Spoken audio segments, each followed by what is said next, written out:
IFA jẹ́ sinimá àgbéléwò tó ṣẹ̀ jáde. Sinimá yìí dá lórí ìdílé kan, Juwon àti ìyàwó rẹ̀ àti ọmọ méjì tí wọ́n sì ń gbé ní ayọ̀ àti àlàáfíà.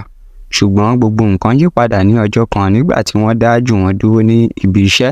Ìdí nìyí tí ọ̀rẹ́ rẹ̀ fi lọ mú un bá arábìnrin kan tí orúkọ rẹ̀ ń jẹ́ Adérìnsọ́lá tí gbogbo wọn mọ̀ sí Mide.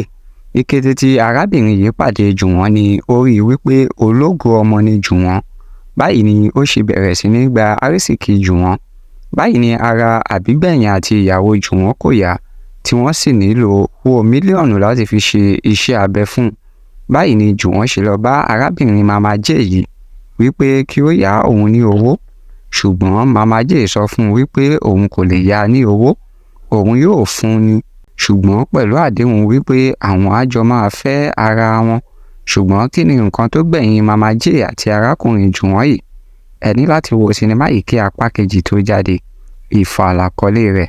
Ẹ ṣé bẹ́ẹ̀ ṣe ń tẹ́tí sí wa lórí ìkànnì Speechbox Tele.